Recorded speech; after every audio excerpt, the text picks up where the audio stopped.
Welcome to the world of science fiction where extraordinary tales come to life. Enjoy the journey. Thomas Riley Quint flicked a stray crumb from his Nebula 404 hoodie.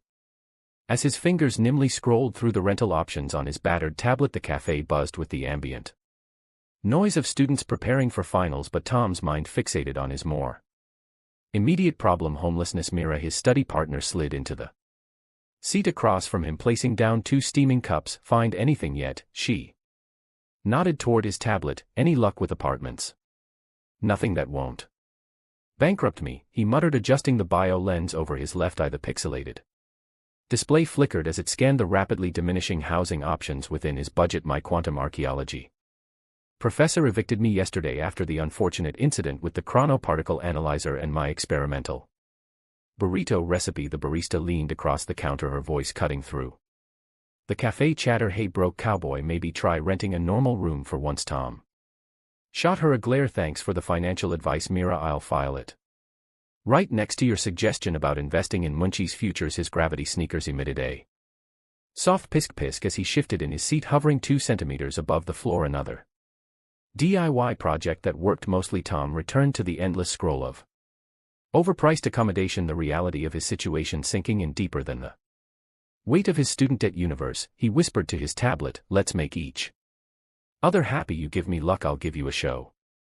As if responding to his mantra, the galactic BNB algorithm pinged with a new listing that made Tom blink twice. The bio lens in his left eye pixelated momentarily as he focused on the unexpected offer: cosmic loft in Central Albion for those unafraid of ritual. Spectacular views guaranteed. Rated 4.99, and the price displayed was so low it had to be a mistake. Tom tapped the listing, revealing images of a quaint Victorian cottage that looked utterly ordinary. Suspiciously so. What's the catch? He muttered, twisting the ring opener on his keychain, a nervous habit that had worn a callus into his thumb. In the listing's fine print he spotted suitable for those with adventurous energy signatures, non-returnable deposit. Tom snorted. Energy signatures? What is this, a cult rental? His pics. The cactus AI companion sitting in its crystal cup flashed a warning pink. The tiny plant swayed as if shaking its head in disapproval. Oh come on, pics. Tom argued with the plant. It's either this or sleeping in the quantum lab again. He shuddered, remembering how the Chronos shift particles had reversed his socks inside out while he slept. With a decisive tap, Tom hit book. Now the screen flashed confirmation as his account was debited. The minuscule deposit. Well, universe, he said, packing up his belongings and slinging his bag over his shoulder. Showtime. The transport pod deposited Tom at the edge of a crystalline meadow. Glass-like blades of grass clinked melodically underfoot as he approached what appeared to be an entirely ordinary Victorian cottage, complete with a white picket fence and climbing roses. The structure looked utterly out of place against the backdrop of Albion Prime's famous Lagrite sunset that stretched across the horizon, casting blue shadows that seemed to extend for miles. Tom consulted his navigational display. This can't be right. His Arco tic-tac suitcase ticked nervously behind him, the internal motivation meter clearly registering his apprehension, but the address matched perfectly. Taste of caramel, ozone base.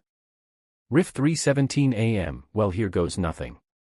Tom muttered, straightening his posture slightly, which still left him in his characteristic slouch. He approached the door, his gravity sneakers squeaking with each hovering step. The door swung open before his knuckles could make contact. Tom stumbled back, nearly falling into the tinkling glass. Grass, welcome traveler. The voice was melodic with a crisp British accent, but what struck Tom speechless was its owner. She stood framed in the doorway, her height barely reaching his shoulders, yet she commanded the space with unmistakable presence. Her skin was a smooth, vibrant violet that seemed to catch and refract the lace-right sunset. Platinum hair cascaded down to her waist like a liquid metal waterfall, but most captivating were her eyes, brilliant cobalt blue with pin pricks of light that swirled like miniature galaxies. Tom's mouth went dry.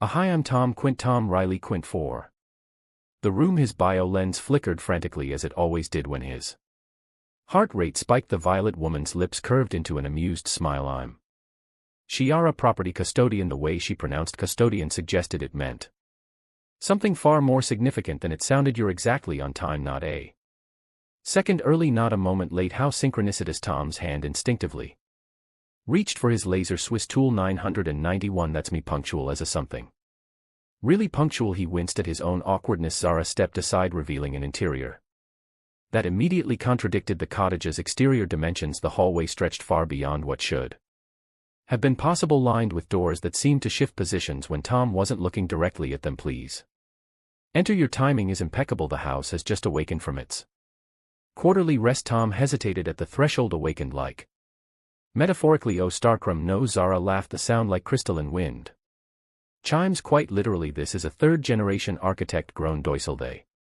require consciousness cycles to maintain optimal spatial harmony. Tom stepped inside, immediately noting the faint scent of ozone and something else like parchment and stardust. The air felt charged, as if he'd walked into a low-level electromagnetic field. Right, of course. Grown house, totally normal, he mumbled, noting how the walls seemed to pulse slightly like gentle breathing. The corridor seemed endless, with archways leading to rooms that defied Euclidean geometry. Some appeared to contain gardens with impossible gravity. Others showed glimpses of what looked like libraries with floating books. Your balance is currently at 0, Carrara observed, glancing at a floating display that materialized above Tom's head. Is that bad? Tom asked, suddenly self-conscious. It's unprecedented, she replied with genuine curiosity. Most visitors arrive with at least some accumulated heart debt. Heart what now? The universal currency of desire, Zara explained, guiding him deeper into the impossible house. What one has given freely to others creates abundance. Your reading is. She tilted her head, studying him, either a glitch or extraordinarily interesting. Tom's sneakers squeaked nervously. I'm going with interesting, definitely interesting. They arrived at what appeared to be a wall-mounted scroll case. Zara waved her hand and the case opened, extruding a parchment that unfurled itself with a life of its own. Standard procedure, she explained, retrieving a strange crystalline pen from within her archival robe. Simply sign and we'll perform the first unification ritual to synchronize your energetic account. Tom's eyes dropped momentarily to where the robe hugged Carrara's perfect figure before snapping back up to her face. He felt his cheeks flush. Unification ritual? That sounds intimate. Zara's eyes sparkled with amusement. A simple palms together gesture, nothing more for now. The last two words carried a hint of something that made Tom's stomach flip. He examined the contract, squinting at the minuscule text that seemed to crawl across the page like tiny insects. Is there a simplified version of this? Maybe bullet points. The key points are: your stay is indefinite until terminated. The house responds to genuine desires and ritual participation is mandatory for residents. Maintenance. Tom shrugged. Sounds better than my last place. The landlord there required blood sacrifices just to get the hot water working. We certainly don't need blood. Zara chuckled. Tom took the pen and signed his name with a flourish. As he did, the pen's sharp edge nicked his finger. Ouch! A drop of blood fell onto his signature where it seemed to be absorbed instantly into the parchment. Oh, Zara's eyes widened. That's unexpected. Sorry, did I mess it up? Not at all, but we should proceed with the synchronization immediately. She extended her hand, palm up. Simply place your palm against mine. Tom wiped his sweaty palm against his hoodie before reaching out. Their hands met and the world seemed to stop. A jolt of electricity shot through Tom's body, centering in his chest before radiating outward to every extremity. It wasn't painful, quite the opposite. The sensation was like a million butterfly wings fluttering through his nervous system, a micro-burst of pure pleasure that made him gasp. Zara's violet skin flushed to a deep magenta, her eyes widening in surprise. Holy, Tom started, but the words died in his throat as the cottage around them began to transform. The walls became transparent crystalline panels, revealing not the glass meadows of Albion Prime but the vast emptiness of space. Stars streaked by as if they were moving at impossible speeds. The floor beneath them hummed with power. What the hell is happening? Tom demanded, yanking his hand away and stumbling backward. The contract has been activated, Zira breathed, looking both alarmed and exhilarated, at a much higher level than anticipated. Your signature has bonded with the house. Bonded? Tom rushed to the front door and flung it open. Instead of the crystalline meadow, he faced the infinite blackness of space punctuated by distant stars. Oh my God. He slammed the door shut and turned to Carrara, his heart pounding. This isn't a house at all, is it? Her smile was both apologetic and excited. It's a transdimensional loft ship designed for exploration of the galactic gravity arches, and you, Thomas Riley Quint, have just become its heartbound navigator. Tom leaned against the door, his knees weak. He ran a hand through his copper red hair, pushing his long bangs away from his pixelating bio lens. So, about that deposit refund. Zara laughed, the sound echoing through the now expanded chambers of the ship. I believe we're well past that discussion point. Tom's Pix cactus turned a violent shade of fuchsia in its crystal cup, practically screaming, "It's I told you so." Perfect, Tom groaned. Homeless in space, that's definitely an upgrade. Not homeless, Zara corrected, moving closer with an intriguing sway to her hips. Homebound to the stars themselves. She gestured around them. The ship responds to desire, your desire.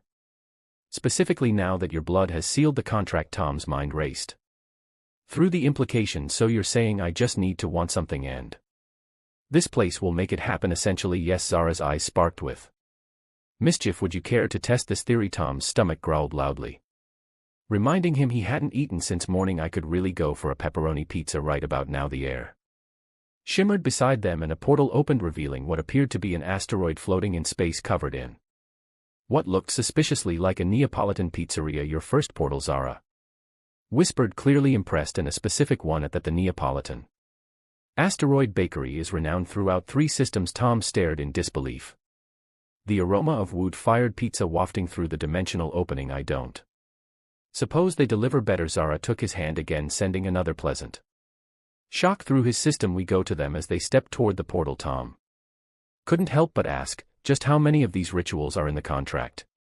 I signed. Zara's smile was enigmatic, her galaxy eyes twinkling. Many, each more unifying than the last. And if I want to terminate this contract, she squeezed his hand, sending another flutter through his chest. Let's discuss that after pizza. I find negotiating is always better on a full stomach. As they stepped through the portal, Tom's last coherent thought was that this was either the best or worst housing decision of his life, and he couldn't wait to find out which. Cosmic sauce dripped down Tom's chin as he inhaled his third slice of asteroid baked pepperoni pizza across the floating metal table. Zara watched him with undisguised fascination, her cobalt eyes tracking his every movement. Is all Earth consumption this enthusiastic? She asked, delicately dabbing the corner of her mouth with a napkin that seemed to be made of woven starlight. Tom swallowed a massive bite. Only when we're stress eating after being kidnapped by our housing arrangements. The Neapolitan asteroid bakery hovered in the shadow of what Zara had casually referred to as the Albion Arch, a massive rainbow-colored gravitation bridge spanning between star system. Space tourists on magnetic surfboards rode the curve of the arch, silhouetted against the distant nebula. Not kidnapped, Zara corrected, leaning forward. The movement caused her archival robes to shift, revealing more of her violet collarbone, cosmically relocated through mutual contractual agreement, which I didn't read. Tom reminded her, wiping his hands on his jeans. Classic blunder. Sign here for student housing. Oops, now you're a space navigator bound to a living starship. Zara's lips curved upward. You must admit it's an upgrade from your campus accommodations. Tom couldn't argue with that logic. The view alone, actual galaxies sprawling beneath them, outclassed his previous dorm room's vista of the quantum waste disposal unit. So, explain this contract to me in nanowire terms, Tom said, pulling out his laser Swiss tool and absent-mindedly flicking open the tiny toothpick attachment. What exactly is a transdimensional loft ship, and why did it need my blood to work? Your loft is one of the 7 quantum-folded residences. Zara began, her voice taking on a reverent quality created during the 3rd expansion when the architect Gardner still walked among us. These vessels were designed to map the gravity arches connecting star systems. She gestured toward the rainbow bridge, but they require a specific energy signature to navigate. Genuine desire. Most species can only produce it in trace amounts, but humans. Her eyes locked onto his. Humans overflow with it. Tom raised an eyebrow. So I'm what? Desire fuel more elegant than that? You're the compass, the heart. Zara reached across the table and placed her hand on his. The immediate jolt of connection made him drop his Swiss tool with a clatter. The ship responds to what you truly want, and these rituals you mentioned. Her violet skin darkened slightly along her cheekbones. Unification ceremonies. Each level of connection between us amplifies the ship's ability to traverse different dimensions. A touch opens a portal, an embrace determines jump distance, and a kiss, let me guess, Tom interjected, a kiss warps us to a new galaxy. Precisely, she confirmed with a smile that made his stomach flip in ways unrelated to dimensional travel. A suspiciously Convenient waiter, some sort of crystalline octopus in a bow tie cleared their plate. So what happens if I just want to go home? Tom asked immediately, regretting the question when disappointment flashed across Shiara's perfect features. You wish to terminate